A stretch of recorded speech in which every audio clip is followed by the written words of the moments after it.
लेकिन वो मूर्ति हमने लिखा था श्रावस्ती में लगी, वहाँ पे उनकी जन्मस्थली कर्मस्थली है और वो अंतर्राष्ट्रीय प्लेस है। वहाँ पे विदेशी पर्यटक भी आते हैं, विदेशी दार्शनिक भी आते हैं। तो ऐसे लोगों को कहीं न कहीं एक संदेश जाता अगर वो मूर्ति वहाँ लगी होती। हमने जो प्रयास किया, जैसे पहली कोर्ट और तो हुई थी उधर भारतीय पुरातत्व विभाग द्वारा कहीं उधर मऊ में, लेकिन पहली कोर्ट जो उत्तर प्रदेश राज्य पुरातत्व विभाग द्वारा ये आजमगढ़ में ये देहद्वार की कोर्ट है, जो महाराजा असील देव राजभर उसके उत्तर मध्यकाल में शासक थे।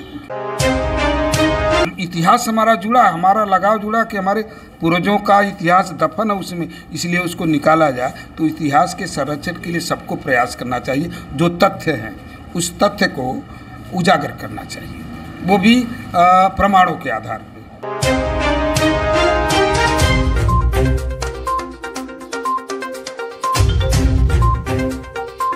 सर, जैसे आप आरक्षण की बात होगी, संरक्षण, इतिहास, जो हमारा इतिहास दबा हुआ है और हमारे इतिहास को भी चुराया भी जा रहा है, इसके बारे में आपका क्या कहना है? देखिए, इतिहास संरक्षण की जो बात हुई है, हमारा इतिहास तो पहले दबा था, लेकिन धीरे धीरे हमारे लोगों ने प्रयास किया, कहीं न कहीं उभार आया।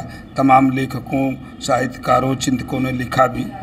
लेकिन मैं धन्यवाद दूंगा, पहली बार जब सरकार की तरफ से मूर्ति लगी, माननीय फागू चौहान जी उस समय संस्कृति मंत्री थे, और मैंने लिखा कि साहब एक सरकारी मूर्ति लगनी चाहिए महाराजा सुहेल देव जी की। तो उतना मुझे भी पहले नहीं जानकारी थी, अब 97 की बात कर रहा हूँ, 98 में।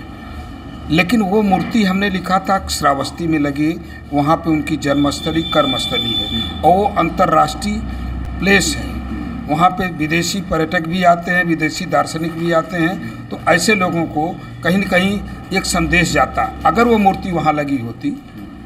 सुकृत हुआ मेरे पत्र पे, सरकार ने मूर्ति बनवाई, लेकिन वो मूर्ति कतिपय कारणों से हमारे ही कुछ लोगों ने लखनऊ में लगवाया। फिर भी स्वागत है उनका, आज लखनऊ की राजधानी में है।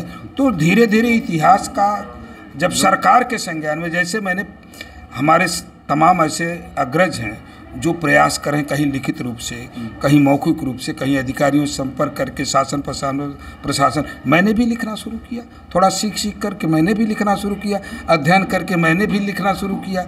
एम.बी. राजभर जी हैं, हमारे आचार्य शिव प्रसाद सिंह जी हैं, अपने ये राव साहब रामचंद्र राव जी, तमाम ऐसे लेखक हैं। इन लोगों से संपर्क करके थोड़ा हम भी अध्ययन किए। तो हमने जो प्रयास किया, जैसे पहली कोर्ट और तो हुई थी उधर भारतीय पुरातत्व विभाग द्वारा कहीं उधर मऊ में, लेकिन पहली कोर्ट जो उत्तर प्रदेश राज्य पुरातत्व विभाग द्वारा ये आजमगढ़ में ये देहद्वार की कोर्ट है, जो महाराजा असील देव राजभर उसके उत्तर मध्यकाल में शासक थे, मतलब 2000 वर्ष पहले की बात।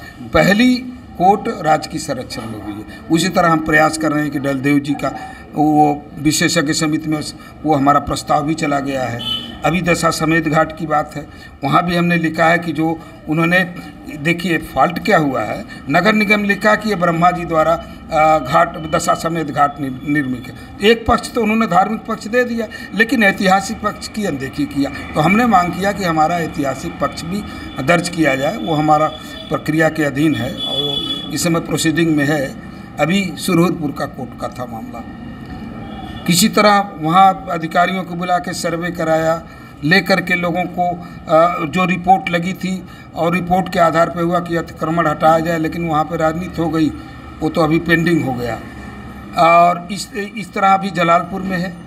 3-4 ऐसे हैं कि जहाँ पर हमको प्रयास करना चाहिए। जो हमारी धरोहर है, ये राष्ट्रीय धरोहर है, हमारी अपनी व्यक्तिगत नहीं है, लेकिन ये हम इतिहास हमारा जुड़ा, हमारा लगाव जुड़ा कि हमारे पूर्वजों का इतिहास दफन है उसमें, इसलिए उसको निकाला जाए। तो इतिहास के संरक्षण के लिए सबको प्रयास करना चाहिए। जो तथ्य हैं उस तथ्य को उजागर करना चाहिए, वो भी प्रमाणों के आधार पर। डॉक्टर पंचम राजभर जी तथ्यों के हिसाब से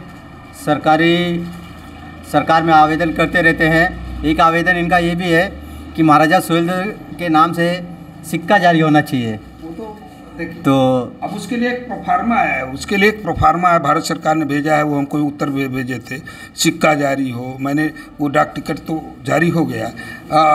तमाम ऐसे हैं कि अभी तो पुस्तकालय होना चाहिए उनके नाम से, मैंने वो भी लिखा, सरकार ने उसको संज्ञान लिया है। और ये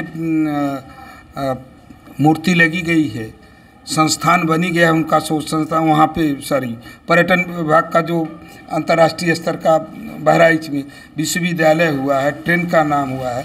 तो पहले जो कुछ नहीं था, सरकार अब उसको धीरे धीरे, मैं सरकार को धन्यवाद दूंगा कि कम से कम इतना जो चीज़ दबी हुई थी, छिपाई गई थी, उस सदियों से उसको उभार रहे हैं। और सुहेल देव जी के नाम से बहुत कुछ होना चाहिए। अभी तो मैं मांग कर रहा हूँ सोच संस्थान। सर एक मिनट, सुहेल देव राजभर जी होना चाहिए, क्योंकि अगर सुहेल देव जी रहेंगे तो हर कोई अपना दायित्व अपना कहेंगे।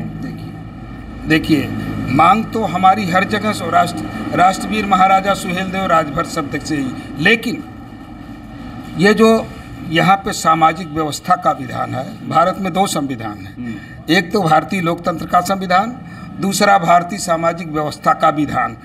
तो जो सामाजिक व्यवस्था का विधान जो वर्णों के आधार पे है, ब्राह्मण क्षत्रिय वैश्य, उस जिसमें जातियों वंशों का बंटवारा है, तो उसके आधार पे हम कह सकते हैं कि ये भारतीय नागवंश के थे, ये राजभर जात के थे, जैसा मिलता है प्रमाण। भाई उस समय 11वीं शताब्दी में हम आप तो नहीं थे, जो लिखा मिलेगा वही पढ़ेंगे। तो हम लोग तो प्रयास कर रहे हैं कि कम से कम जो तथ्य सामने आवे, तथ्यों के आधार पर होना चाहिए, और उस तरह तो नहीं होना चाहिए। तो ये थे पंचम राजभर जी, बहुत बहुत धन्यवाद सर आपका, आपने बहुत अच्छी जानकारी दी। आशा करते हैं ये वीडियो आपको पसंद आए। अगर वीडियो पसंद आए तो लाइक कमेंट शेयर जरूर करें। तो मिलते हैं किसी अगली वीडियो में। जय हिंद, जय भारत, जय महाराजा सुहेल देव राजभर जी।